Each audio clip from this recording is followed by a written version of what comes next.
Os céticos podem se perguntar se os incêndios que vêm ocorrendo recentemente na Amazônia não poderiam ser de causas naturais. É um questionamento válido, já que os incêndios se iniciaram no começo da temporada de seca, que costuma ser entre agosto e novembro. Porém, existem alguns pontos a serem observados e que enfraquecem essa teoria. Um dos principais motivos é o fato de incêndios não ocorrerem naturalmente na floresta amazônica devido à sua alta taxa de umidade, mesmo durante épocas mais secas, o que a torna um dos ambientes mais úmidos do planeta. Portanto, para que incêndios ocorram, são necessárias condições propícias e específicas, como um ano de seca e muitas fontes de ignição nas terras vizinhas, ou raios. As fontes causadas quase exclusivamente pelo homem podem surgir de incêndios agrícolas descontrolados, usados rotineiramente para queimar áreas de cultivo e pastagens para remover pragas, por exemplo, ou de queimadas feitas intencionalmente para limpar terras após o desmatamento, muitas delas ilegais. Como explica Douglas Morton, chefe de laboratório de ciências biosféricas do Goddard Space Flight Center da NASA, embora a seca tenha desempenhado um grande papel no agravamento dos incêndios do passado, o momento e a localização das detecções de incêndio no início da estação de seca de 2019 são mais consistentes com o desmatamento do que com a seca regional. Outro ponto é em relação ao fato da concentração dos incêndios na Amazônia ter começado ao longo das rodovias da BR-163 e 230, como mostram as imagens de satélite da NASA.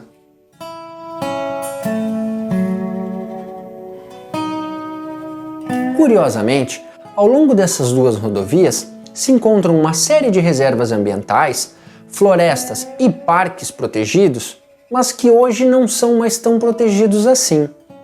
Outro fato curioso é que entre agosto de 2018 a agosto de 2019, houve uma queda no valor coletivo de multas emitidas pelo IBAMA, caimento este de 43%, a maior em 7 anos.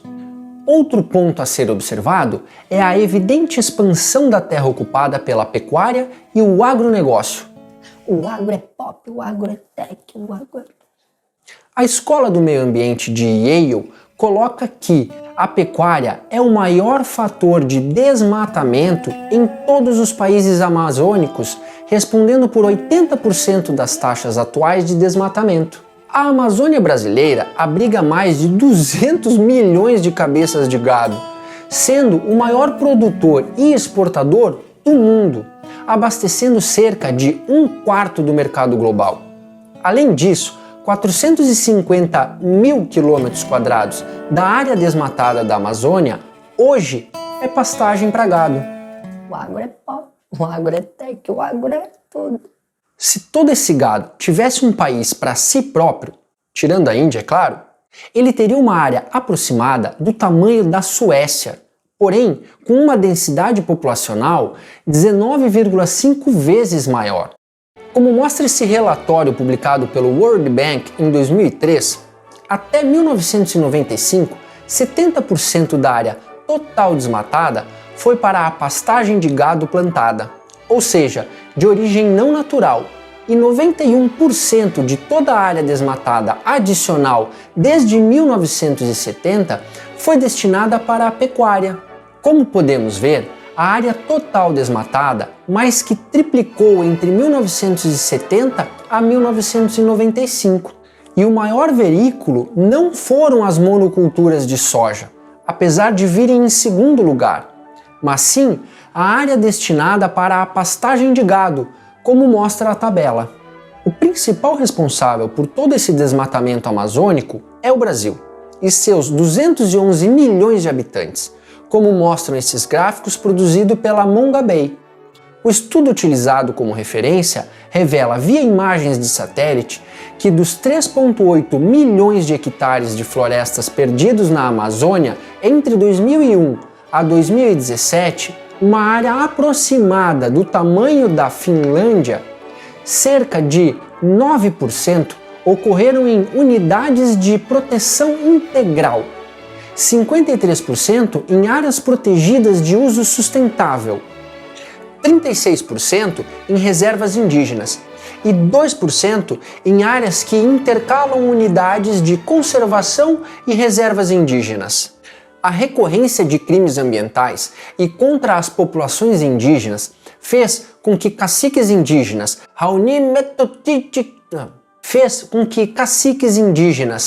como Raoni Metuktiri e Almir Suruí abrissem denúncias no Tribunal Penal Internacional contra o atual presidente.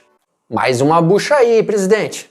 De acordo com o advogado francês William Bourdon, conhecido por defender causas de direitos internacionais humanos e apoiador da causa indígena no Brasil, tais crimes no ecossistema brasileiro podem ajudar no reconhecimento do ecocídio, atividades humanas que violam os princípios de justiça ambiental, causando danos extensos a ecossistemas ou prejudicando a saúde e o bem-estar de uma espécie, incluindo nós, seres humaninhos.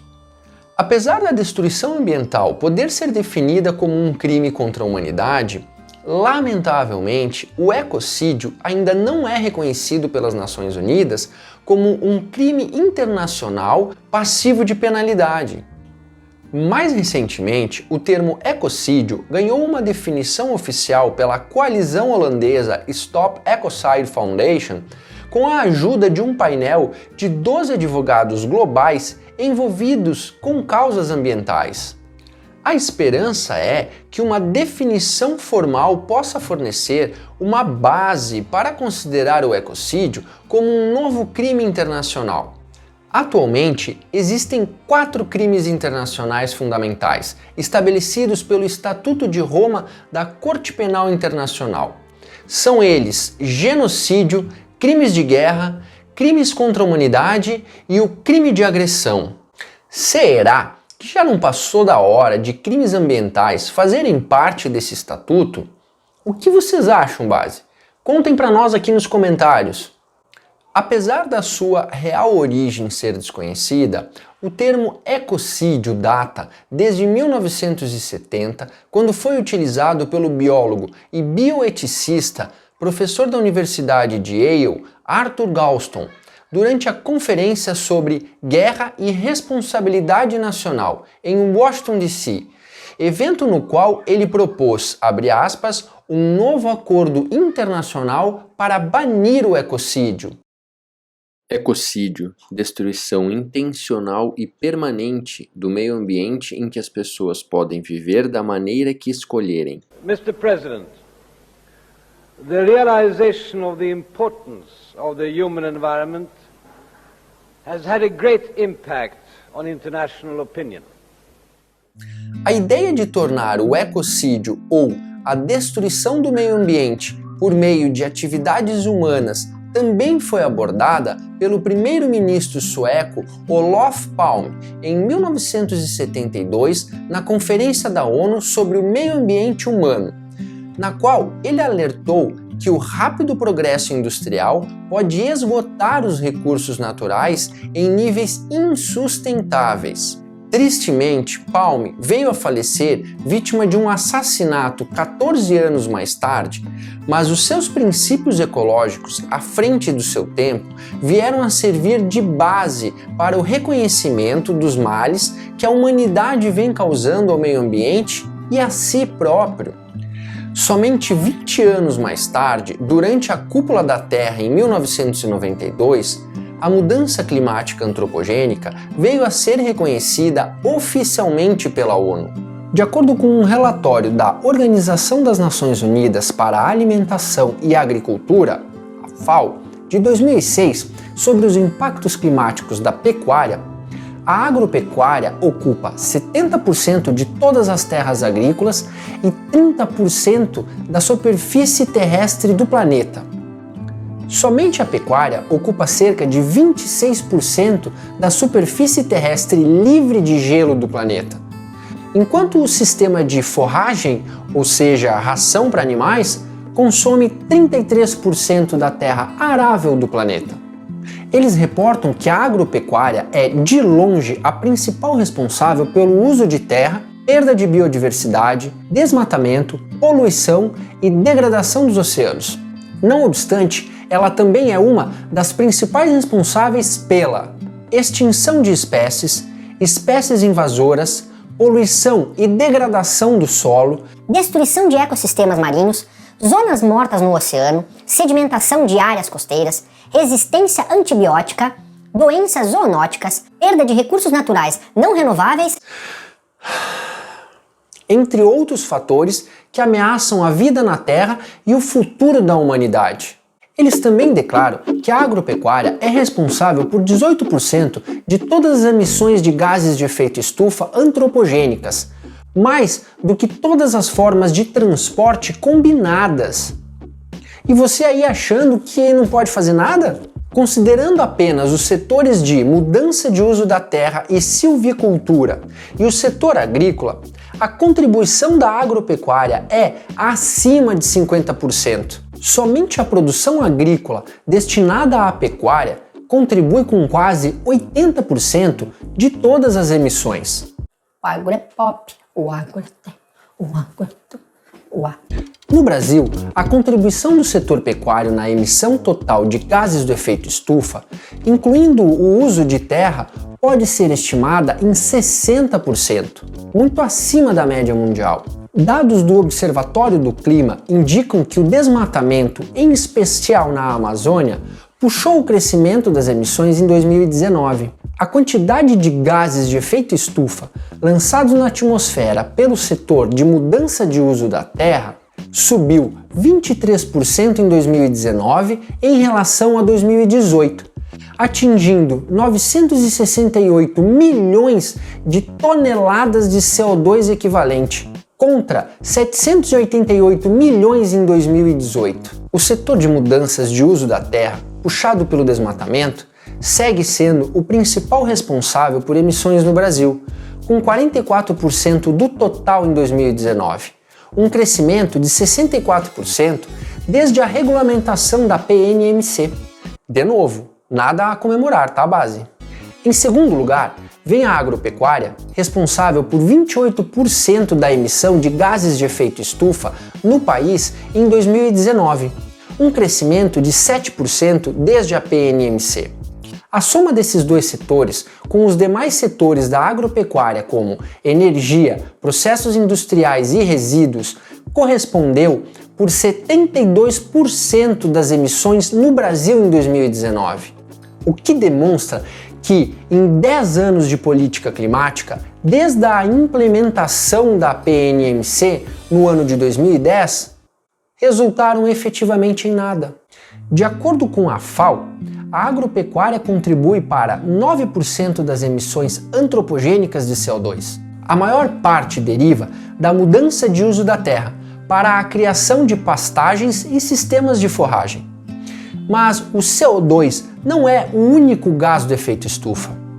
De acordo também com a FAO, a pecuária é igualmente responsável pela emissão de gases com um potencial de aquecimento atmosférico muito maior do que o CO2, como o metano, com um potencial de aquecimento global 23 vezes maior em relação ao CO2, e o óxido nitroso, com um potencial de aquecimento global 296 vezes maior em relação ao CO2. A FAO relatou que o setor pecuário emite 37% do metano antropogênico, a maior parte através da fermentação entérica de ruminantes. Em outras palavras, flatulência, ou o famoso peidão. 65% do dióxido nitroso antropogênico, a maior parte através do estrume animal, a merda mesmo, e 64% da amônia antropogênica, vinda de fezes e urina animal, e que contribui significativamente para a acidificação de ecossistemas e chuvas ácidas. Bom, neste caso dá para dizer que é a merda toda. Apesar dos números já impressionantes, há quem questione a validade desses dados.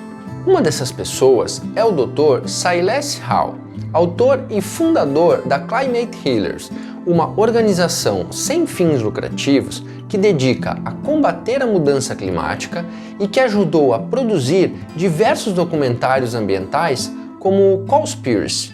Caso você não tenha assistido ainda, sugiro após esse vídeo correr lá para ver. De acordo com o seu estudo publicado no Journal of Ecology Society, a agricultura animal ou agropecuária é a principal responsável pela mudança climática, e não a queima de combustíveis fósseis como popularmente é divulgado. Apesar de um não excluir os efeitos do outro, é importante entender a contribuição e o peso que cada setor industrial tem em relação à mudança climática, para combater a desinformação e colocar os fatos em seus devidos lugares. O Dr. Rao explica que um dos problemas das estimativas feitas pelo IPCC em relação às emissões dos gases de efeito estufa antropogênicos começa pelo fato que elas se baseiam em dados provenientes da FAO. Em 2013, a FAO criou uma parceria com uma série de organizações lobistas da indústria animal, incluindo a Secretaria Internacional da Carne e a Federação Internacional dos Laticínios, que ajudam a sustentar duas das indústrias mais poluentes no mundo. Juro que quando eu li isso, eu pensei que fosse piada. O problema não são as parcerias em si, mas a motivação por detrás delas. O objetivo desse compromisso fica claro quando Henning Stanfield, chefe do Departamento de Informação, Análise Setorial e Política Agropecuarista da FAO, diz que, abre aspas, precisamos proteger este importante setor alimentar e melhorar a eficiência do uso dos recursos naturais. Melhorar o seu desempenho em termos de sustentabilidade é fundamental, fecha aspas. Mas fica a pergunta, como é possível promover o combate à mudança climática antropogênica e proteger as principais indústrias responsáveis ao mesmo tempo?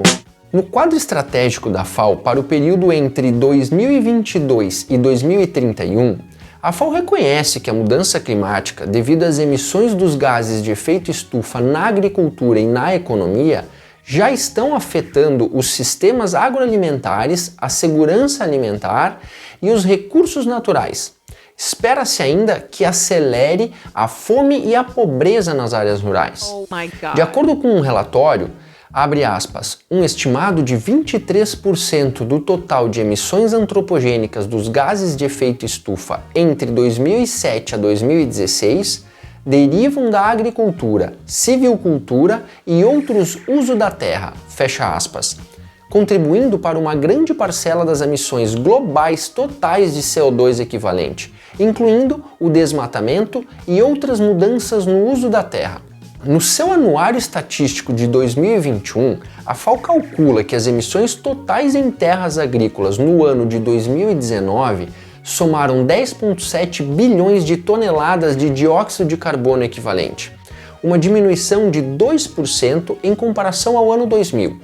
As atividades ligadas ao cultivo e pecuária totalizaram mais de 7 gigatoneladas de CO2 equivalente, ou 67% das emissões totais de 2019, seguido pela conversão líquida no desmatamento florestal, totalizando emissão de 29 gigatoneladas, ou 27%, e incêndios em florestas tropicais úmidas e em solos orgânicos, adicionando a isso 0,6 gigatoneladas de CO2 equivalente. As emissões totais das atividades relacionadas a safras e pecuária cresceram 11%, ou 7,2 gigatoneladas de CO2 equivalente, entre os anos 2000 e 2019. Dessas atividades, cerca de 55% derivam de atividades relacionadas à pecuária, sendo que as emissões da fermentação entérica gerada no sistema digestivo dos animais ruminantes foram responsáveis por cerca de 40% das emissões agrícolas, seguido das fontes animais e fertilizantes sintéticos para o solo, que contribuíram para mais de 20% das emissões agrícolas. na questão da intensidade das emissões agrícolas globais dos gases de efeito estufa, nada supera a carne bovina.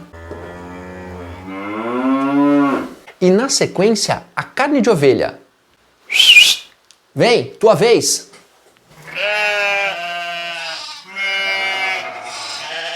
Com exceção da África, o Brasil, na produção de carne e leite bovino, supera a média global e de todos os outros continentes, além de superar a média global na produção de carne suína e de ovos. Entre esses valores que eu e você provavelmente vamos esquecer a maioria, se não todos, e muito em breve, é importante entender a big picture, ou o real impacto que a agropecuária traz para o nosso planeta. Essa correta e clara informação é importante pelo seguinte motivo base. A partir dela, a realidade muda e o elo da corrente é quebrado. Na medida que você vai aprofundando no assunto, tendo passo a passo o entendimento do cenário que foi construído, de quem provoca isso, automaticamente você vai usufruir de mais vegetal, menos animal. Quanto mais, melhor. E é a partir desse ponto, então, que esse processo se torna mais e mais indolor.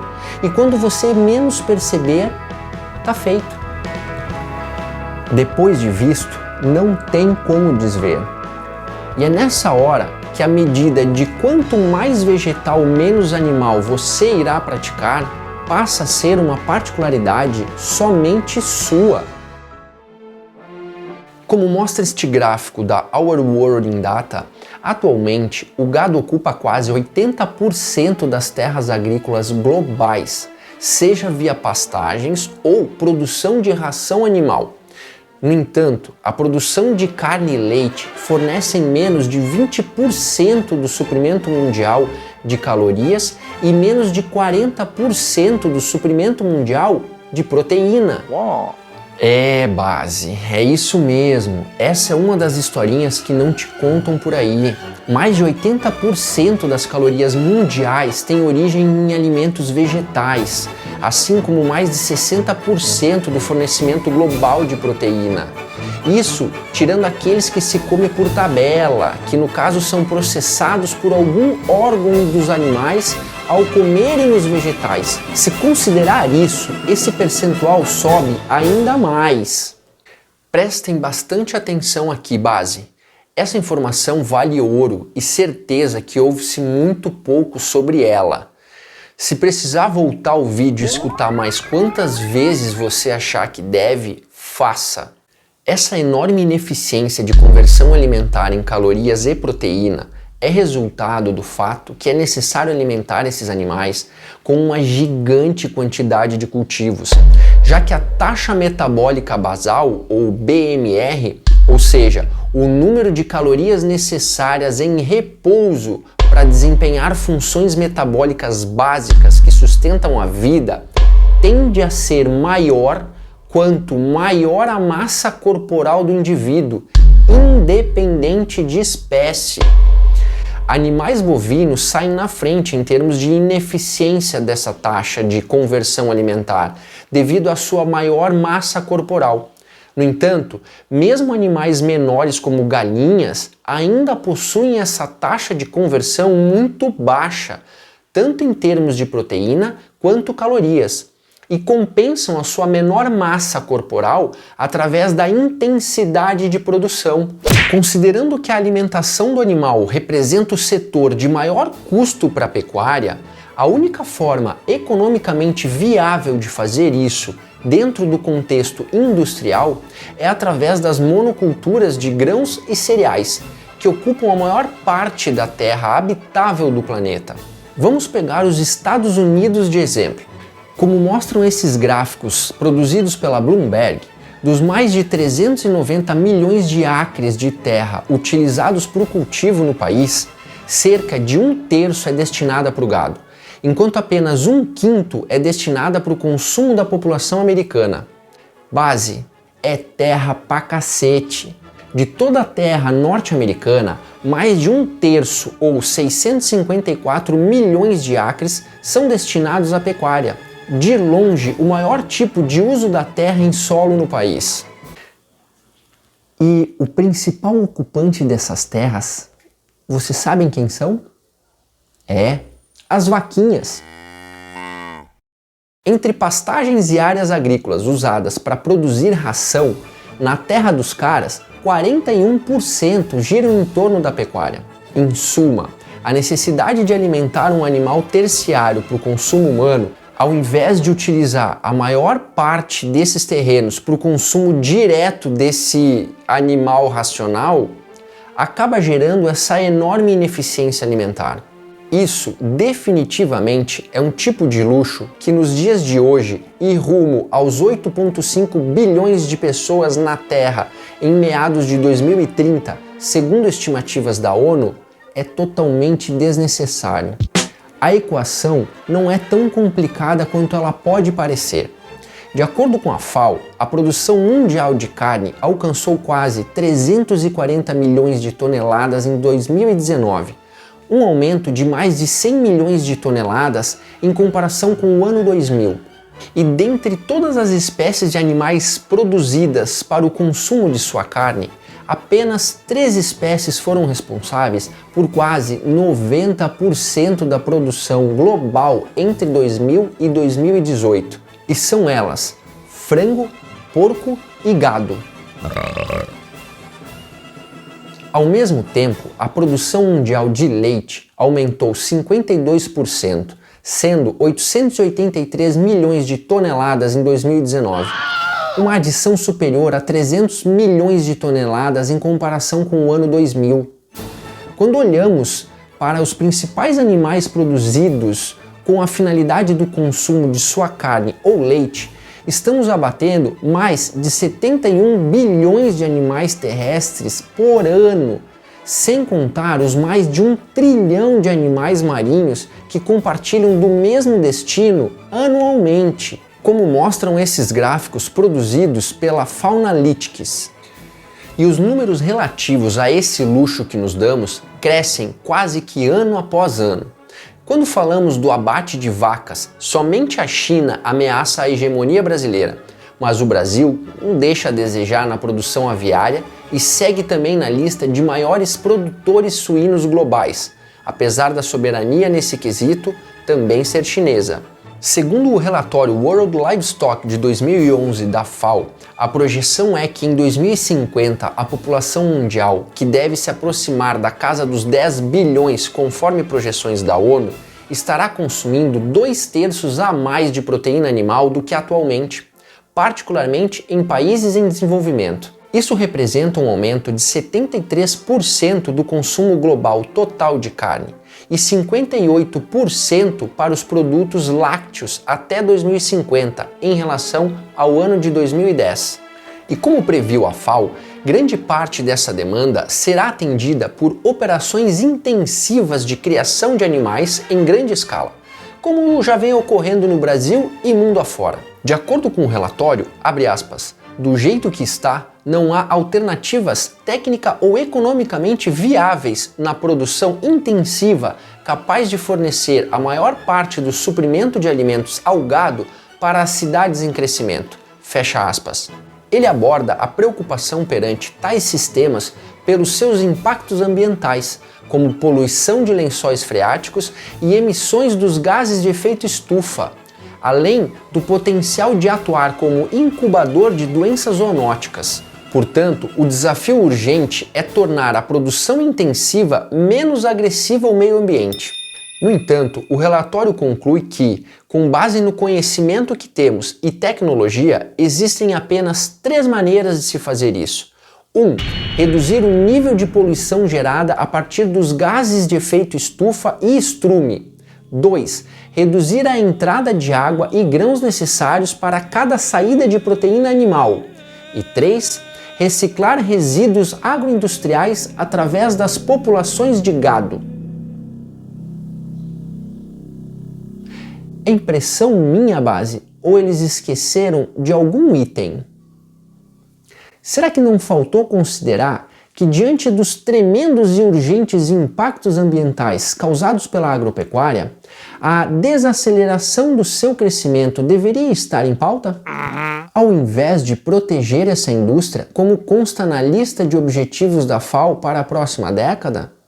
Voltando para a parceria da FAO com a IMS e a IDF, fica complicado colocar essa questão essencial para a sustentabilidade planetária em pauta quando a IMS defende que a carne é essencial para uma dieta balanceada, o que simplesmente é mentira. E quando a IDF alega que o setor de laticínios é um contribuinte essencial para os SDGs, alegação no mínimo contraditória, já que ele é também um dos principais responsáveis pela existência de uma boa parcela das metas estabelecidas pelos Objetivos de Desenvolvimento Sustentável da ONU, ou no caso a sigla SDGs em inglês? Esses conflitos de interesse, confusos e incoerentes, fazem com que o trabalho e a credibilidade da FAO sejam questionáveis, o que acaba atrapalhando o verdadeiro progresso que a humanidade tanto precisa perante a crise ambiental planetária que enfrentamos. E quem paga o maior preço somos nós, já que dependemos de um planeta saudável para sobreviver e prosperar. Já o planeta não precisa da gente para existir. Incoerências assim ajudam a explicar o porquê cientistas da FAO, um ano antes de fecharem as parcerias citadas, se recusaram a debater com cientistas independentes que publicaram estudos apontando erros de análise em suas publicações, mesmo após convite do Animal Journal Feed Science and Technology. Afinal, se é pelo bem geral da ciência e do nosso planeta, por que recusar um debate tão importante que pode balizar o futuro da humanidade? Como disse o renomado advogado Gus Speth, autor e um dos principais defensores do direito ambiental dos Estados Unidos, abre aspas, eu costumava pensar que os principais problemas ambientais eram a perda da biodiversidade, o colapso do ecossistema e as mudanças climáticas. Achei que 30 anos de boa ciência poderiam resolver esses problemas. Eu estava errado. Os principais problemas ambientais são o egoísmo, a ganância e a apatia. E para lidar com eles, precisamos de uma transformação cultural e espiritual. E nós, cientistas, não sabemos como fazer isso. Fecha aspas. Tá gostando do conteúdo? Então curte o vídeo, deixa sua opinião, inscreva-se no canal. Conhece alguma pessoa que possa estar interessada no assunto?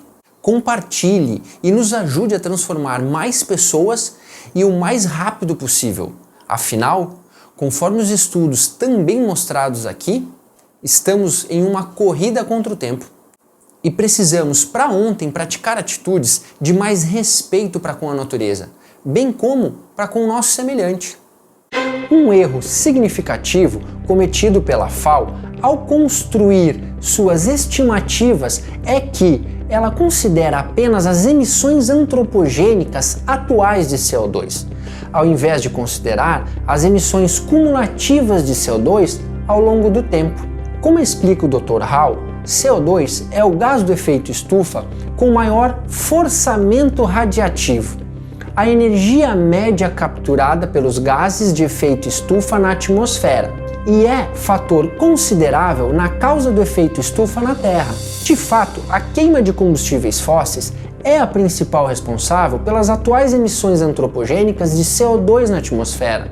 Entretanto, na ausência de florestas, como ocorre hoje, o CO2 se torna um gás de efeito estufa de longa vida, podendo persistir na atmosfera por milhares de anos. Logo, para calcular o impacto do acúmulo de CO2 na atmosfera, não basta calcular apenas as emissões atuais, mas sim o acúmulo de emissões de CO2 que persistiram na atmosfera ao longo do tempo e seu forçamento radiativo respectivo, considerando todo o desmatamento ao longo dos anos. Para mensurar as emissões cumulativas de CO2 nos últimos 8.000 anos do Holoceno, a época geológica atual, pesquisadores construíram modelos baseados na observação das mudanças antropogênicas do uso de terra ao longo do período pré-industrial. Considerando o modelo mais realista, o KK10, esse modelo assume que o uso de terra no mundo aumenta conforme o crescimento populacional. Os pesquisadores estimam que a emissão de CO2 pré-1850 foram de 325 a 357 petagramas de carbono, ou uma média equivalente de 1.250 gigatoneladas de CO2 equivalente. Dr. Hall observa que as mudanças de uso de terra foram as principais fontes de emissões antropogênicas de CO2 até 1850, quando a queima de combustíveis fósseis ocupou o pódio, principalmente a partir de 1950, quando houve um aceleramento descomunal. Em outras palavras, estamos falando de cerca de 8.000 anos de emissões antropogênicas vindas da mudança de uso de terra, comparado com 200 anos desde o início da era industrial. Somando esses dados com as atuais emissões de CO2 causadas pela mudança de uso de terra a partir de 1850, nós temos um total de cerca de 1.850 gigatoneladas de CO2 equivalente. Mais do que as emissões de CO2 vindas de toda a queima de combustíveis fósseis combinados desde o período industrial. De acordo com o Centro de Análise de Informações de Dióxido de Carbono, cujos dados são utilizados pelo IPCC, as emissões cumulativas da queima de combustíveis fósseis entre 1750 e 2011 foram entre 345 a 405 gigatoneladas de CO2, uma média proporcional a 1.375 gigatoneladas de CO2. Esse valor representa mais da metade do cálculo do Centro de Análise de Informações de Dióxido de Carbono de emissões cumulativas de CO2 vindas das mudanças de uso de terra durante o mesmo período, com uma média de 660 gigatoneladas de CO2 equivalente. Como explica o Dr. Hall, esses valores dão a falsa impressão que a principal causa das emissões de CO2 antropogênicas é a queima de combustíveis fósseis, quando na verdade são as mudanças de uso de terra ao longo do tempo, com a agropecuária como força motriz. Portanto, a FAO e o IPCC erram ao utilizar emissões totais de CO2 ao invés do forçamento radiativo causado pelo acúmulo de CO2 para mensurar os efeitos do CO2 na mudança climática. Em seu relatório especial de 2019 sobre a mudança climática e a Terra, o IPCC estimou a média de emissões dos 3 principais gases de efeito estufa, oriundos de todos os setores industriais entre 2007 e 2016. Eles chegaram a um valor de 52 gigatoneladas de CO2 equivalente anuais, com o CO2 contabilizando 39 gigatoneladas, ou 79%, e o metano apenas 10,1, ou quase 20%. No entanto, de acordo com o Dr. Hall, os valores de CO2 são superestimados, pois apenas cerca de 45% das emissões de carbono permanecem na atmosfera no longo prazo, independente da sua forma. O IPCC, em sua publicação de 2013, estimou o armazenamento das emissões antropogênicas de carbono na Terra, no oceano, reservas fósseis, atmosfera e pergilissolo, ou o permafrost, que é o solo congelado do Ártico, desde 1750 até 2011. A conclusão foi que atividades humanas emitiram cerca de 555 gigatoneladas de carbono cumulativos na atmosfera durante esse período, dos quais 375 foram por meio da queima de combustíveis fósseis e 180 através do desmatamento e mudança do uso da terra. E das emissões antropogênicas, cerca de 155 foram dissolvidas pelo oceano, enquanto 134 foram sequestradas pela Terra, restando 240 gigatoneladas de carbono ou 45% das emissões antropogênicas acumuladas na atmosfera. Os oceanos capturam uma quantidade enorme de carbono da atmosfera mediante um processo conhecido como sumidouro de carbono, no qual o CO2 atmosférico é dissolvido pelo oceano e transformado em matéria orgânica através da fotossíntese de fitoplânctons. Louco isso, né? Muitos organismos marinhos utilizam o carbono depositado no fundo do oceano para formar carbonato de cálcio, que é utilizado como material de construção de conchas e esqueletos, entre outros processos químicos naturais.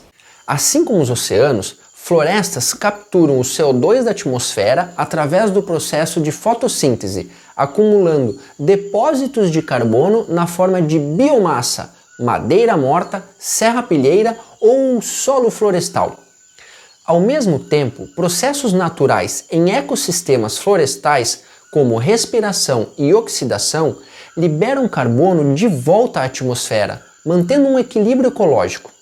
No entanto, atividades humanas como o desmatamento, queimadas e colheitas acabam acelerando esse processo e deturpando o ciclo natural do carbono.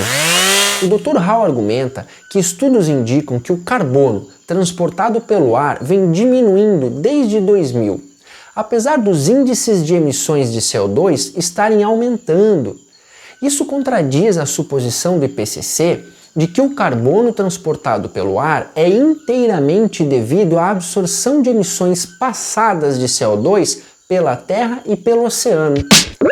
De acordo com ele ainda, assumir que o ciclo carbônico é perfeitamente balanceado na natureza é uma demonstração de má ciência, considerando o fato de que as emissões antropogênicas de CO2 estão ocorrendo junto com outros ciclos naturais, como a fotossíntese e a respiração. Ele explica que o IPCC baseia suas conclusões em médias tiradas da resposta ao impulso de CO2 de diferentes modelos climáticos, ao invés de investigar o porquê de algumas dessas respostas serem tão diferentes umas das outras, o que faz muito mais sentido.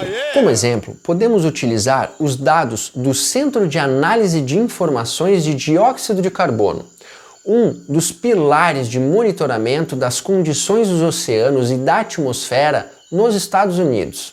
Seus dados indicam que entre 2011 e 2016, os níveis de CO2 na atmosfera aumentaram em média 2,24 partes por milhão por ano. Como explica o Dr. Hall, estes 2,24 calculados pelo centro de análise equivalem a 17,6 gigatoneladas de CO2, 45% a menos do que as estimativas do IPCC em seu relatório especial de 2019. O Dr. Hall também aponta erros nas estimativas do IPCC no impacto do metano na atmosfera.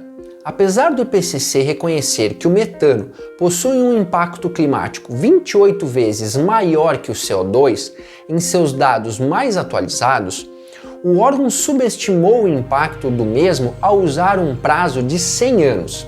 O Dr. Hall explica que o relatório ignora o fato de que o metano possui uma meia-vida de 8,4 anos antes de interagir com radicais livres do oxigênio e se decompor em formas de CO2 menos prejudiciais à atmosfera, o que acaba diluindo o verdadeiro impacto das emissões anuais de metano na atmosfera. Em outras palavras, ao estender o impacto do metano ao longo de um século inteiro, o IPCC está diluindo os danos do aquecimento global que o metano causa anualmente em comparação com o CO2. Seria como comer um bolo inteiro em um dia a cada domingo e depois calcular o impacto que isso teria em nosso corpo como se tivéssemos comido um bolo em um período de um ano todo. Quem está acima do peso aqui sabe bem do que eu estou falando. No relatório especial de 2019 sobre a mudança climática e a Terra, o IPCC calculou entre os anos de 2007 a 2016 cerca de 362 megatoneladas de metano, ou o equivalente a 10,1 gigatoneladas de CO2 equivalente, foram emitidos na atmosfera anualmente. Porém, essa média foi obtida considerando um prazo de 100 anos, um potencial de aquecimento global de 28 vezes e excluindo feedbacks climáticos de carbono, que de maneira conjunta contribuem para diluir os impactos atmosféricos do metano. Portanto, uma mensuração mais sensível, incluindo um prazo de 10 anos e os efeitos de nuvens, o potencial de aquecimento do metano se torna 130 vezes maior e não 28 como calculado pelo IPCC. Seguindo essa equação, as 362 megatoneladas anuais de metano calculadas pelo IPCC se tornam quase 47 gigatoneladas de CO2 equivalente através do cálculo do Dr. Hall, um valor 4,6 vezes maior que o calculado pela entidade. Em suma, as emissões anuais de metano possuem um impacto no forçamento radiativo ou aquecimento global muito maior que o CO2, o que torna o metano o gás antropogênico que mais contribui para o aceleramento do aquecimento global a cada ano, com a agropecuária como a grande força motora. O Dr. Hall aponta um terceiro e mais significativo erro cometido pelo IPCC em sua análise: a exclusão do custo de oportunidade no uso da terra. O IPCC considera o custo de oportunidade do carbono como zero, o que, de acordo com o Dr. Hall, é completamente incoerente, já que a própria entidade estima que a pecuária sozinha ocupa 37% de toda a superfície global livre de gelo, além de sequestrar apenas entre 0,13% e 2,56% do carbono atmosférico. Ao não considerar o custo de oportunidade do carbono, a FAO adota uma posição parcial, ignorando o fato de que poderíamos reequilibrar o sequestramento de carbono entre a Terra e a atmosfera através do reflorestamento das áreas desmatadas pela agropecuária, por meio de princípios sustentáveis, tais como agroflorestas e permacultura. Como mostra esse gráfico construído a partir de dados do IPCC, a maior parte da área terrestre livre de gelo do planeta é destinada à pastagem de animais, além da maior parte da área dedicada para a agricultura servir de alimento para esses animais. Como aponta o Dr. Hall, quando as florestas desaparecem, o mesmo acontece com a sua capacidade de resfriar o planeta Terra através do sequestramento de carbono. Portanto, a oportunidade de resfriamento também se perde. E com o tempo, a ausência dessas árvores significa uma causa contínua das mudanças climáticas. Tais considerações foram incluídas por Robert Goodland, assessor ambiental líder do Grupo Banco Mundial por 23 anos, e Jeffen Hung, especialista ambiental e social pelo mesmo grupo. Para quem não conhece o legado do canadense Robert Goodland, ele ficou conhecido como a consciência do Banco Mundial, por ter escrito e persuadido a entidade a adotar a maioria de suas políticas de proteção socioambientais, especialmente a política oficial de guarda-chuva sobre a avaliação ambiental. Enquanto atuava pelo Banco Mundial, um dos carros-chefes das campanhas de Goodland era a obrigatoriedade das avaliações de impacto ambiental e social para todos os projetos do banco, algo inexistente antes de sua chegada, mas que foi institucionalizado quando a congressista democrata Nancy Pelosi teve sua lei aprovada em 1988, a qual tirava o direito de voto de diretores americanos em projetos que não receberam uma avaliação de impacto ambiental e social aceitável, um dos grandes marcos históricos da luta ambientalista. A sua paixão ambiental o levou a cruzar caminhos com o Brasil, onde se tornou professor da Universidade de Brasília em 1974 e onde criou o Departamento de Ecologia. Mais tarde, ele veio a atuar como pesquisador do INPA, em Manaus, onde também projetou e ministrou o primeiro curso de pós-graduação em Ecologia Tropical Aplicada do país. Em 1975, ele coescreveu um livro junto com o botânico taxonômico estadunidense Howard Irving, intitulado Floresta Amazônica, do Inferno Verde ao Deserto Vermelho. Mesmo após deixar o Grupo Banco Mundial, ele continuou a atuar como consultor ambiental para diferentes governos e agências governamentais e não governamentais. O seu legado de consciência e boas práticas ambientais por mais de 40 anos foi reconhecido em diversos países, nos quais ele foi condecorado pelos seus serviços prestados. De fato, Goodland foi uma pessoa honrada e que fez jus ao seu nome Roberto Boaterra. Goodland e Jeff Hang juntos publicaram um estudo em 2009 com o apoio do extinto Instituto World Watch, onde fizeram correções dos dados publicados pela FAO na época. Eles chegaram à conclusão que pelo menos 32 gigatoneladas de CO2 equivalente, ou mais de 51% das emissões antropogênicas totais dos gases de efeito estufa, foram emitidas pela agropecuária em 2010, um valor 33% maior do que o valor calculado pela FAO na época. Eles alegam que a FAO adota uma série de medidas controversas, como a utilização e generalização de dados desatualizados vindos de seu próprio banco de dados, a exclusão de dados independentes vindos de fora da indústria e a manipulação e subcontagem de números que prejudicam a produção de dados condizentes com a realidade. Além disso, colocam que a FAO ignora completamente outras fontes significativas de CO2, como o ciclo de fotossíntese e a respiração, assumindo que esses ciclos permanecem em um estado de perfeito equilíbrio, quando na verdade esse equilíbrio nunca foi estático. Querem um exemplo? Hoje emitimos muito mais CO2 na atmosfera através da respiração de bilhões de humanos e dos muito mais bilhões de animais que produzimos para nosso próprio consumo, enquanto que a capacidade de sequestramento de carbono atmosférico do planeta reduziu significativamente desde o início da era industrial, devido às atividades humanas, como o desmatamento. Os autores calculam que somente a respiração de animais da pecuária contabiliza mais de 8 megatoneladas de CO2 equivalente, ou quase 14% das emissões antropogênicas anuais de CO2.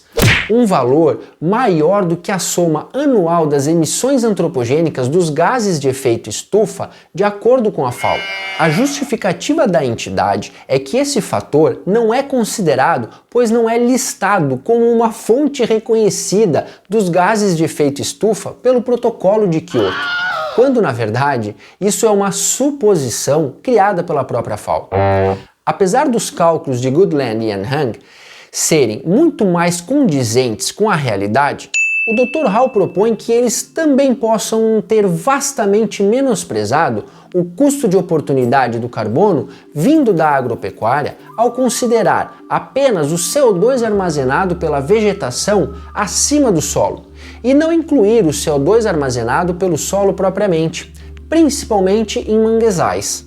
Ao incluir esses dados na equação, ele conclui que pelo menos 55 gigatoneladas de CO2 equivalente, ou mais de 87% de emissões antropogênicas totais dos gases de efeito estufa, foram emitidas pela agropecuária em 2010, um valor 69% maior do que o calculado pela FAO.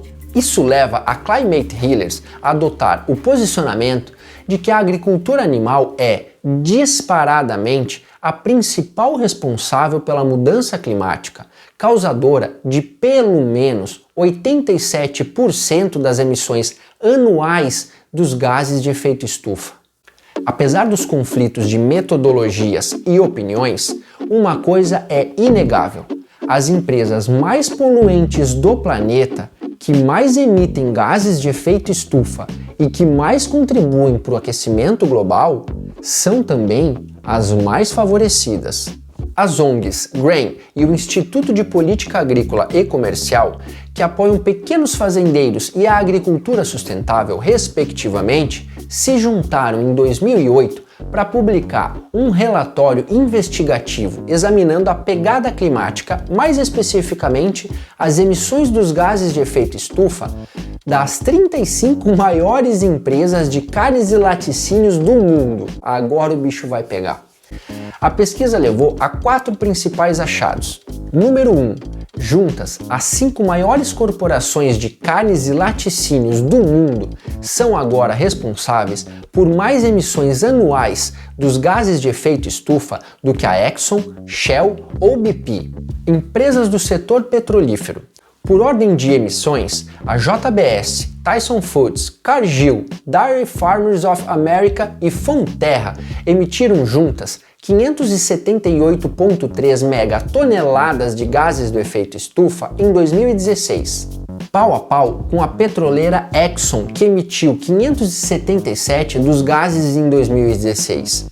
Essa, no caso, considerada por muitas agências ambientais como a Agência de Proteção Ambiental dos Estados Unidos como a empresa mais poluidora do mundo no quesito de emissões de CO2.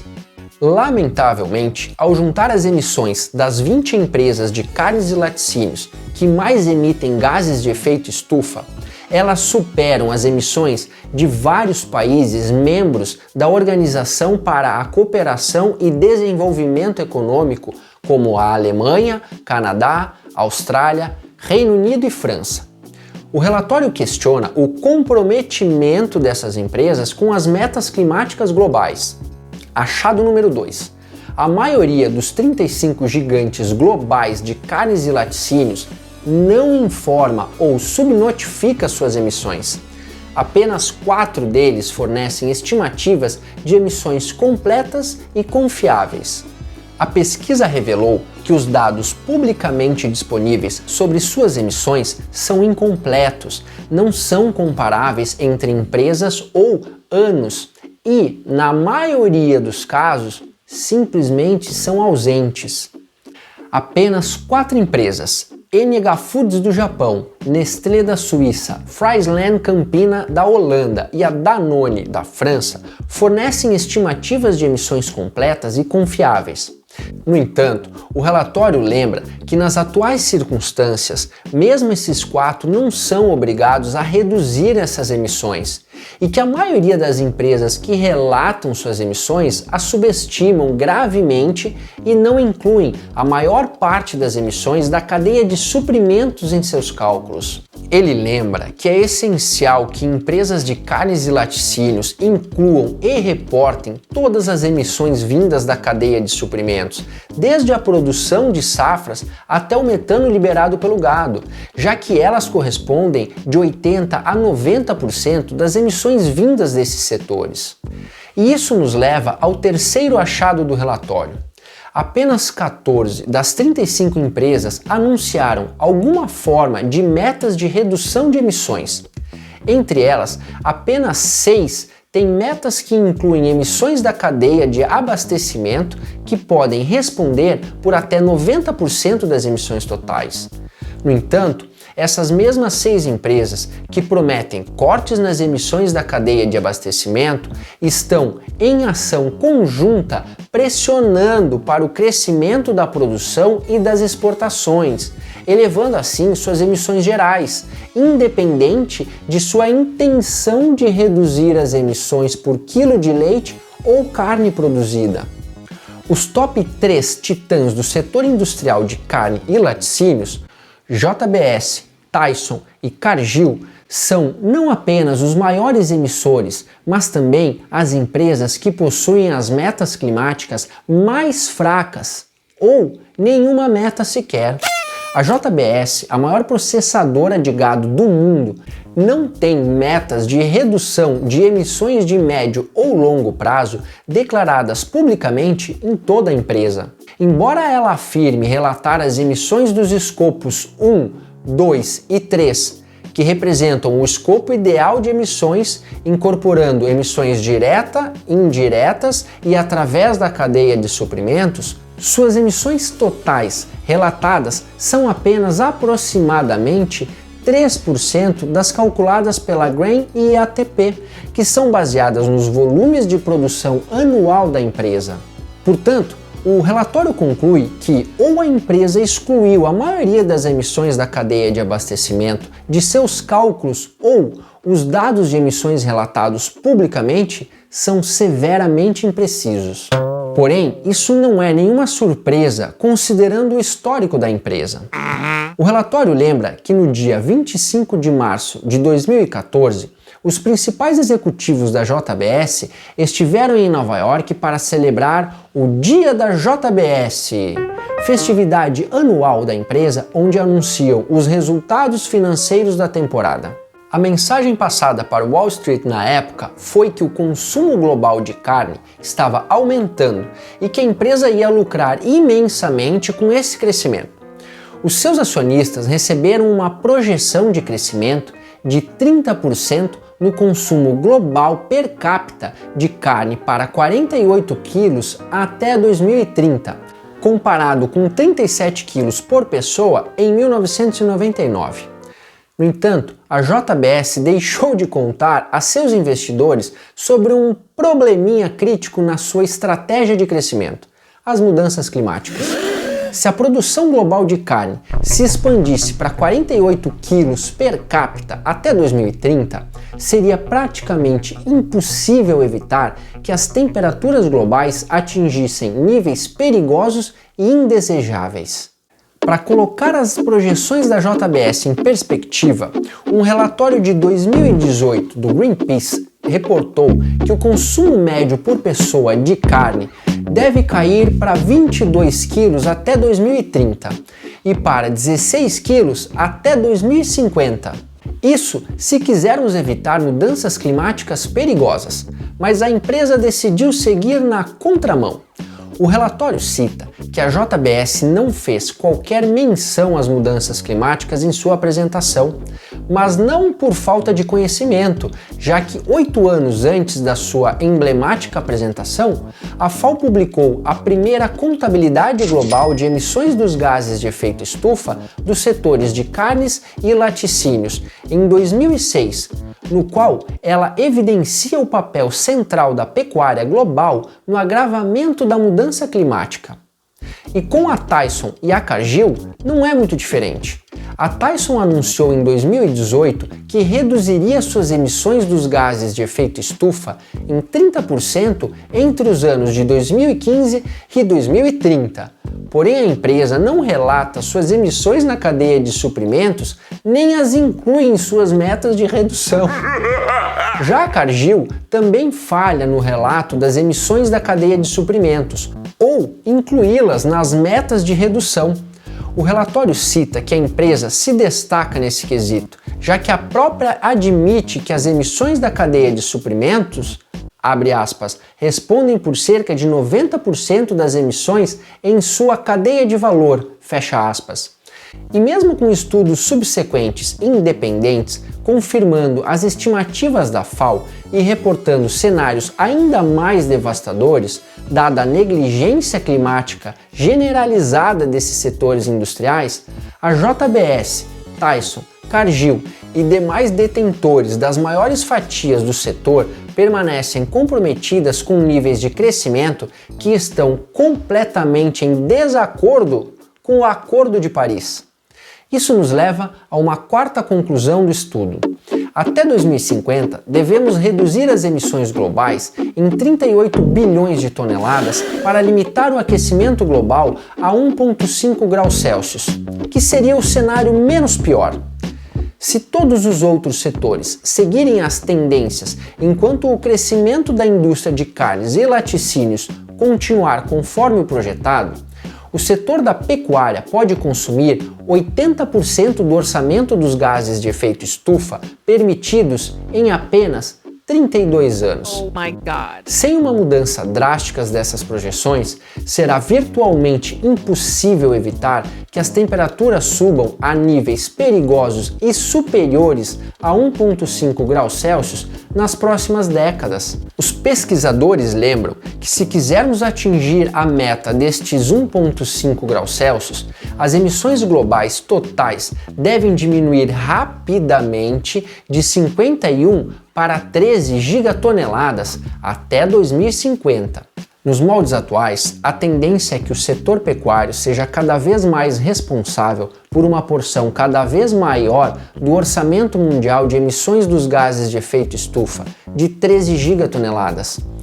Isso leva o relatório a concluir que, abre aspas, para evitar a catástrofe climática, devemos reduzir a produção e o consumo de carne e laticínios em países com superprodução e consumo excessivo, e em populações ricas em todo o mundo, e ao mesmo tempo apoiar uma transição para a agroecologia, fecha aspas. Notem a generosidade na conclusão. Fala-se em reduzir apenas. Será que precisamos de um buraco mais fundo para medidas radicais? Um estudo publicado no Journal Climate Change no começo de 2021 por pesquisadores nova-iorquinos chegou a conclusões similares. Os dados publicamente disponíveis das políticas internas das 35 maiores empresas de carnes e laticínios do mundo sobre relatórios e mitigação mostram grandes discrepâncias na forma como as empresas relatam as emissões dos gases de efeito estufa. Isso quando relatam.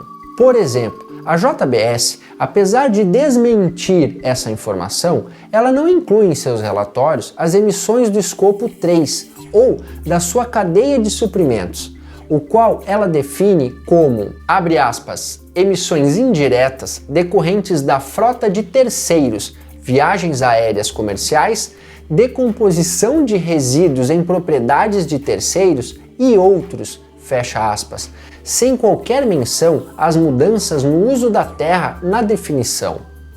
Quando questionada em relação às emissões indiretas do escopo 2 e do escopo 3, a JBS afirmou que, abre aspas, são emissões sobre as quais a empresa não tem responsabilidade ou responsabilidade indireta, fecha aspas. Isso é basicamente implicar que o desmatamento que ocorre na Amazônia para a criação de gado ou alimentá-lo não tem nada a ver com a empresa que financiou isso. Faz sentido isso para vocês, base? Deixa pra gente aqui nos comentários, por favor. Os pesquisadores citam que existem grandes variações nos compromissos de mitigação dos gases de efeito estufa. Por exemplo, algumas empresas como a irlandesa ABP e a Fonterra da Nova Zelândia focam apenas na redução do CO2, mas excluem outros gases de efeito estufa como o metano e o óxido nitroso, que constituem a maior parcela dos impactos da pecuária na mudança climática. Como nota positiva, eles citam que outras 3 empresas assumiram um compromisso similar ao feito pela Danone, de chegar a emissões líquidas zero até 2050. Dairy Farmers of America, Danish Crow e Nestlé. O estudo também aponta que apenas 7 dos 16 países onde essas empresas estão localizadas fazem referência explícita às emissões diretas e indiretas da pecuária em seus compromissos climáticos. Muitos deles apenas mencionam a pecuária ou a agricultura em referência à prevenção da degradação do solo. 6 dos 7 países que contabilizam a totalidade das emissões da agricultura animal, incluindo as mudanças no uso da terra, fermentação entérica e gestão de estrume em toda a cadeia de abastecimento, fazem parte da União Europeia. O único país não pertencente à União a incluir as emissões completas da agropecuária é o México. Nada de Brasil e Estados Unidos nessa lista. Não obstante, os pesquisadores identificaram que todas as 10 empresas americanas avaliadas no estudo têm contribuído para minar as políticas relacionadas ao clima. Organizações lobistas da indústria de agricultura animal, como a National Cattlemen's Beef Association e a North American Meat Institute, também financiam, publicam e promovem regularmente pesquisas e conteúdos na web que minimizam ou rejeitam a ligação entre a agricultura animal e as mudanças climáticas. Ao longo do nosso conteúdo semanal que vai ao ar, vocês receberão uma pitada dessa patifaria que acontece sem que nem percebamos. Quer dizer, nós aqui da base sim. Os pesquisadores explicam que a indústria da carne americana se aproveita das grandes emissões gerais dos Estados Unidos e classifica suas emissões como uma porcentagem relativa, em vez de termos absolutos, que é o que realmente importa. Cada uma dessas 10 empresas americanas examinadas é membro de alguma combinação dos grupos lobistas da indústria, e os executivos de muitas dessas empresas desempenham funções de liderança ou consultoria para elas. O estudo concluiu que os países e a sociedade civil não devem ignorar os impactos físicos e sociais de grandes empresas de carnes e laticínios se esperamos limitar efetivamente o aquecimento global. Como se não bastasse, a falta de transparência e comprometimento no combate à mudança climática das indústrias de carnes e laticínios, elas ainda são premiadas com bilhões de subsídios ao ano, ou seja, através de uma coisa chamada imposto. Um relatório da FAO de 2021 investigou os subsídios agrícolas passados, presentes e projetados até 2030 de 88 principais países produtores agrícolas do mundo. O relatório estimou que, globalmente, os governos gastaram, em média, cerca de 540 bilhões de dólares anuais durante 2013 e 2018 em subsídios agrícolas individuais, representando 15% do valor da produção agrícola mundial, a maioria na forma de incentivos e subsídios fiscais. Desse total, quase 300 bilhões de dólares foram fornecidos no formato de incentivos fiscais, que são acoplados a uma manufatura de mercadoria específica e que distorcem a fabricação e o comércio global, além de incentivar a produção de mercadorias de emissão intensiva, como a carne, o leite e o arroz. Isso pode resultar em um aumento no uso da terra, fertilizantes, água e produtos químicos, dificultando a disponibilidade e o acesso a mais alimentos nutritivos para consumidores de baixa renda. Ao mesmo tempo, aproximadamente 245 bilhões de dólares de apoio ao produtor agrícola também é fornecido na forma de subsídios fiscais, dos quais quase 72% estão vinculados à produção de uma commodity ou ao uso de insumos específicos na forma de subsídios acoplados, que são subsídios vinculados ao nível de produção. E aí, quanto maior tu é, maior o volume, maior tua estrutura, maior o poder de barganha, maior o aporte por parte do governo, e o menor vai ficando pelo caminho. Esse tipo de subsídio leva a fatores sociais e ambientais negativos, por exemplo, através do uso excessivo de agroquímicos e recursos naturais, a promoção da monocultura, além de levar a resultados nutricionais negativos, tais como a promoção desproporcional de alimentos básicos, porém insustentáveis, versus frutas e vegetais. Em outras palavras, quase 90% dos subsídios agrícolas globais são considerados altamente prejudiciais ao planeta. De acordo com o relatório, esses benefícios distorcem o real preço dos alimentos, trabalham contra o cumprimento dos Objetivos de Desenvolvimento Sustentável, as metas do Acordo de Paris e nosso futuro comum, apoiam medidas prejudiciais e insustentáveis para a natureza, o clima, a nutrição e a saúde, prejudicando particularmente as mulheres e outros pequenos agricultores do setor. Tá bom ou quer mais? Dentro de um cenário normal ou business as usual, levando em consideração a expectativa de recuperação econômica, projeta-se que os subsídios agrícolas globais aumentem para quase 1,8 trilhão de dólares em 2030, dos quais cerca de 73% seriam na forma de medidas de fronteira, como taxas e restrições de importações que afetam os preços de comércio e de mercado interno. Já os 27% restantes, ou 475 bilhões de dólares, seriam na forma de subsídios fiscais, que apoiam os produtores agrícolas, promovendo o uso excessivo de insumos e superprodução insustentável. O relatório conclui que as commodities menos saudáveis e com maior intensidade de emissões dos gases de efeito estufa, como a carne e o leite, são as que recebem o maior apoio governamental. Apesar do potencial impacto negativo na saúde e na adaptação e mitigação das mudanças climáticas, além dos desencorajamentos criados para a produção de alimentos mais saudáveis e nutritivos, como frutas e vegetais, tem também os impactos negativos no clima, sendo particularmente relevantes em territórios de renda alta e média alta, que consomem mais laticínios e produtos de carne per capita do que em países mais pobres. Os países menos desenvolvidos, onde a produção de alimentos básicos como cereais, cuja maior fatia de produção vai para alimentar o gado, sofrem com as maiores taxas de apoio.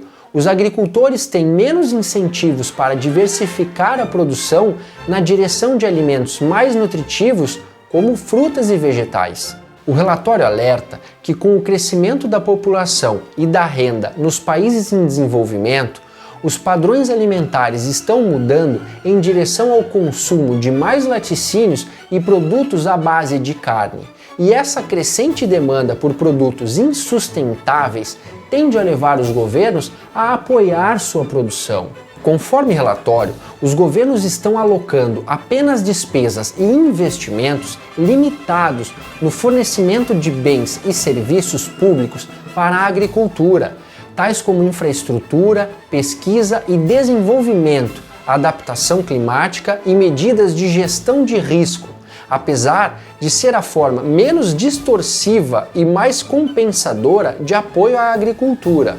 Entre os principais motivos está o fato de que seus impactos positivos demoram muito para se materializar, em comparação, por exemplo, com subsídios de entrada, fazendo os legisladores hesitarem em aumentar o financiamento para investimentos mais sustentáveis. Por fim, o relatório conclui que o atual apoio à agricultura não está proporcionando resultados desejáveis para a sustentabilidade planetária e saúde humana, mas reaproveitá-la, ao invés de eliminá-la, pode ser uma virada de jogo, oferecendo aos governos uma oportunidade de otimizar o uso de recursos públicos escassos para transformar sistemas alimentares de maneiras que os tornam não apenas mais eficientes, mas também mais favoráveis aos Objetivos de Desenvolvimento Sustentável das Nações Unidas. Uma reformulação sistemática na distribuição de subsídios agrícolas fomentaria um cenário de ganha-ganha e seria benéfico tanto para a humanidade quanto para o planeta. No entanto, existe um problema sistêmico, já que os governos tendem a focar em ganhos financeiros de curto prazo e utilizar a economia como principal métrica para decisões. Essa linha de raciocínio, onde não inclui os custos planetários e a humanidade no longo prazo, é uma prática de suicídio coletivo premeditado. E podemos ir muito além de uma simples reformulação governamental dos subsídios agrícolas. Se somos nós que estamos bancando esses patrocínios, por que então não podemos decidir para onde eles devem ser alocados de acordo com as nossas preferências? Ou, já que as empresas que destroem o meio ambiente são premiadas com financiamentos ao invés de serem punidas de acordo, por que então ONGs que lutam para salvar o meio ambiente também não podem ser premiadas da mesma forma? Se seguirmos o dinheiro, a resposta ficará muito clara. No entanto, são necessários questionamentos assim, seguido de suas respostas, para fomentar uma evolução de pensamento que o planeta e a humanidade tanto precisam, onde a sustentabilidade planetária e coletiva vem antes dos interesses comerciais e financeiros individuais. Em matéria para o The Guardian, Morgan Gillespie, diretora do programa da Food and Land Use Coalition, relata que, abre aspas, os verdadeiros custos de nosso sistema alimentar ficaram ocultos por muito tempo. As mudanças nos regimes de subsídios provavelmente serão politicamente controversas e podem gerar protestos entre os agricultores e outros grupos. Mas só porque é difícil não significa que não deveria acontecer. Os fatos agora estão claros, fecha aspas. Ela cita um relatório independente publicado pelo renomado economista indiano-britânico Sir Parthasarathi Dasgupta, professor de economia da Universidade de Cambridge e parte da restrita lista de detentores do título The Knight Bachelor pela imortal rainha Elizabeth II. Porém, se você é um dos que acha que a rainha é um ser reptiliano, acho que está no canal errado. Voltando ao relatório, Dasgupta afirma que o verdadeiro valor da natureza para a sociedade, manifestados na forma de bens e serviços, não é refletido nos preços de mercado, porque grande parte dele está aberto a todos sem nenhum custo monetário. Essas distorções de preços nos levam a investir relativamente mais em outros ativos como capital produzido e subinvestir em nossos ativos naturais. Em outras palavras, quando os preços não refletem o seu verdadeiro custo socioambiental, fica fácil investir em ativos insustentáveis para o planeta e a humanidade, mantendo assim essa roda de destruição ativa, quando na verdade o certo deveria ser o investimento na proteção de nossos recursos ativos naturais. Dasgupta também recita, de maneira poética, que muitos aspectos da natureza são móveis, invisíveis ou silenciosos. Isso significa que os efeitos de muitas de nossas ações em nós mesmos e em outros seres são difíceis de serem rastreados e tendem a desaparecer, dando origem a externalidades generalizadas e dificultando o bom funcionamento dos mercados. A própria crise climática e planetária que enfrentamos é reflexo disso. No entanto, ele explica que isso não é simplesmente uma falha de mercado, mas sim também uma falha institucional mais ampla, já que muitas de nossas instituições têm se mostrado inadequadas para administrar tais efeitos colaterais gerados por nós mesmos. Governos em quase todos os lugares, ao invés de contribuir para a causa, exacerbam o problema, pagando as pessoas mais para explorar a natureza do que para protegê-la e priorizando atividades econômicas insustentáveis. Uma delas sendo a agropecuária. Dasgupta estima de maneira conservadora que o custo total global de subsídios que prejudicam a natureza é de 4 a 6 trilhões de dólares ao ano e que ainda nos faltam arranjos institucionais necessários para proteger os bens públicos globais, como o oceano ou as florestas tropicais do mundo. Em suma, o buraco é muito mais fundo do que se imagina. De acordo com o relatório, a essência da crise ambiental que enfrentamos está enraizada e difundida em uma falha institucional global. Como relata uma publicação do Journal of International Affairs de 2020 sobre a perturbação climática, sem os subsídios financiados pelos contribuintes interessados, os preços dos produtos de origem animal produzidos em massa iriam refletir mais de perto seus verdadeiros custos de produção. Consistente com o corpo das evidências científicas, a redação cita como os subsídios governamentais dedicados ao sistema alimentar de origem animal estimulam enormemente a crise climática, algo inconsistente com os nossos objetivos reivindicados e compromissos internacionais, assim como deveria ser aplicado para o nosso instinto de sobrevivência. E apesar dos oficiais governamentais eleitos insistirem em proteger a dissonância cognitiva de seus constituintes e as margens de lucros das indústrias que sustentam a agricultura animal, é totalmente irreal abordar as mudanças climáticas sem considerar o impacto da indústria de alimentos. É inequívoco que a pecuária moderna causa níveis sem precedentes de emissões dos gases de efeito estufa, redução do suprimento de alimentos e água em todo o mundo, extinção em massa de espécies e demolição de diversos ecossistemas. Estes apenas a ponta do iceberg. Mas o lado positivo é que podemos aliviar esses fatores significativos para a crise climática não por meio de um imposto sobre a carne, não, mas sim através da remoção dos bilhões de dólares direcionados aos senhores da pecuária, permitindo que o preço da carne suba a um nível representativo do custo real de seus insumos e de suas diversas externalidades. Tal política permitiria liberdade tanto na produção quanto no consumo de produtos animais, ao mesmo tempo impulsionando a demanda por frutas, vegetais e outros alimentos vegetais orgânicos mais saudáveis e sustentáveis. Ao fazer isso, as pessoas comuns teriam opção de escolha com poder para combater a crescente ameaça climática, bem como da fome em larga escala, pobreza e extinção em massa de espécies. Ao mesmo tempo, ajudariam a evitar uma crise planetária insolúvel e um lar insuportável como herança para as gerações futuras. Bem, a boa notícia em meio a tudo isso é que você pode fazer algo muito além de sentar e aguardar o desenrolar desse cenário que, apesar de alarmante, é também muito otimista, dado o andar da carruagem. Você tem mais poder do que imagina e pode começar hoje mesmo, nesse exato momento.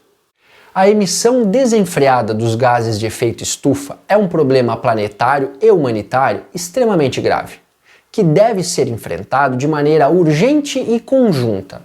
No entanto, nos moldes atuais, com foco apenas nas emissões de CO2, investimentos em fontes renováveis e sustentáveis de energia, ou o plantio, mesmo que de milhares de mudinhas de árvores, não bastam para desacelerar o aquecimento global existente e combater a crise climática. Como vimos, a inércia de tudo que já foi causado levaria anos para dissipar.